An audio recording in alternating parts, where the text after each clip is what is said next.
Andy, Blue Collar Corner. I'm here with Avi on Atlantic Avenue in Brooklyn. Avi, what brings you out tonight?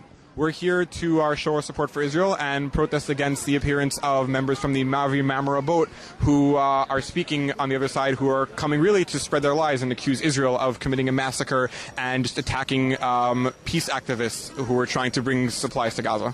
Okay, this was the whole flotilla incident where they were trying to bring in supplies to Gaza and Israel intercepted them. And told, what exactly happened from there? Take me what you heard and what they're saying happened. So what we know happened, what we were told, was that there was this flotilla of boats that were coming and saying they were carrying humanitarian supplies for the people of Gaza, and that they were peace activists who just wanted to deliver their aid. Israel told them, if you want to deliver your aid, you can come and dock at the Ashdod port. Israel will deliver that aid to the Gaza Strip, just like it does every single day. Hundreds of trucks each day come and deliver supplies to the Gaza Strip. Right. Israel said, we'll deliver supplies for you, and you can leave on the boats that you came on, no problem. You know, all's good. 5 of the boats complied. One of the boats, the Mavi Marmara, kept on saying, no, our port of destination is Gaza. And they were people on the boat were calling for martyrdom, and they kept on refusing the Israeli offer. How do you know that the people on the boat? There are videos that are showing. Even before they got to Israel, they were already saying, we want to kill the Jews, we want martyrdom, and we already, that shows what their mindset was, that they weren't peace activists, and that were really trying to provoke Israel and hurt Israeli soldiers. Now they came above, they rappelled down onto the vessel. Right. Israel had boats actually alongside the boat also, and there's footage of them being hosed and stuff. Hosed, metal rods, stun grenades are being thrown at the soldiers. That I saw. They're not even on the boat yet, and they're already being attacked. They landed on the boat from the helicopter above. From the beginning, they were being beaten with metal bars and poles, metal chains. They were stabbed, and there's footage of Israeli soldiers saying we're being shot at with live fire, and they're coming at us from all directions. Can we fire back? They had to ask for permission before firing back. In any other army, when you're being shot at, the rules of engagement don't fire until being fired upon. They were being fired upon, and yet they asked to fire back because they knew they didn't want to harm any innocents that were in the area. They responded after being fired upon, after their soldiers were stabbed, after some of their soldiers were thrown off the side of the boat, after they were attacked with metal rods. These were not peace activists. These were people that wanted to harm Israeli soldiers.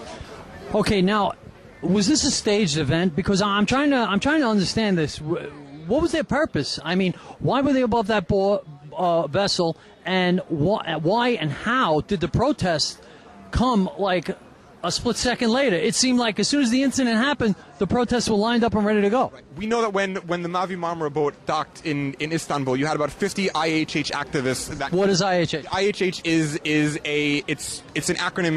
It's a Turkish relief organization. It was actually there were many investigations that showed that they support terrorism. There were investigations that the Turkish government did that showed they support terrorism. Many members of Congress are calling for the IHH to be added to the terrorism list here in the United States. Watch list. Watch list, right? So we know that it's their support terrorism organization. They have connections to Al Qaeda. They have connections to other jihadist organizations around the world. Okay, Avi. Now here's where everybody's got the problem. Was there any firearms recovered from the vessel that was boarded and where the 9 people died? Israel has released footage showing that they had all kinds of weapons. No, I saw the weapons, but were there any firearms? Because I know they had shots fired upon them. Right. That's what they were saying. Was there any firearms recovered? To be honest, I have not seen footage or saying that there were firearms recovered, but we know that we have footage of them showing that they're being fired on with live ammunition. So I don't know what happened to them, but their footage is there. Did they use their Israeli guns? I know a lot of them had ankle holsters, and they were armed with paintball guns, actually, just to I guess restrain the crowd and subdue them without causing serious harm. But they eventually had to go to their firearms, and is that how the 9 were killed? Was through the firearms? Yeah, I mean, again, these were people that Israel did fire live ammunition only after live ammunition was fired at them, only after their soldiers were stabbed, only after their soldiers were beaten. Even before coming onto the ship, they were already being attacked, as I said before, with all kinds of objects and metal bars. So Israel did fire in response to self-defense to people who were firing at them. Avi, do you feel that there's a movement against Israel in general across the world? We're not surprised that Israel was condemned from the beginning and that Israel is still being condemned, but I think that the facts are starting to come out, and what we're here today really is to try to spread the facts and show that, Israel acted in self-defense. Israel did not just come onto a boat and just start firing for no reason. Israel was not going out to kill innocent people. I mean, these were people, again, that fired on them, that are part of a terrorist organization that was there to provoke Israel, and eventually what happened hurt their soldiers. How do you feel Obama's handling this? Do you feel that he's with you, or do you feel that you're kind of fighting forces against Israel? I think that there has been a little bit of a change in the tone in Washington, D.C., and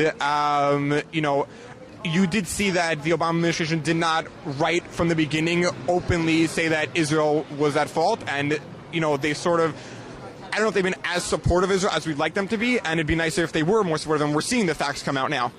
Candidate Obama, back in 2007, in front of the American-Israeli Committee, announced to everyone there, if he were president, he would absolutely not tolerate a nuclear Iran. How do you feel about that claim today? I mean, it's a little sad to see that every single day that goes by, Iran is continuing to develop the means to have a nuclear bomb. I mean, the sanctions, every single time we hear that they're going to be tougher sanctions, new sanctions, and we know that eventually they're watered down. Meaningless without China and Russia. I mean, so I think, I hope that something can be done in order to prevent a nuclear Iran, because we cannot live with a nuclear-armed Iran. How good do you feel that Netanyahu's in office right now? I think he's doing a great job under intense pressure, and we're here to say that we stand with you, we stand with the people of Israel. All right, God bless you. Thank you. All right, good job. Thank you very much.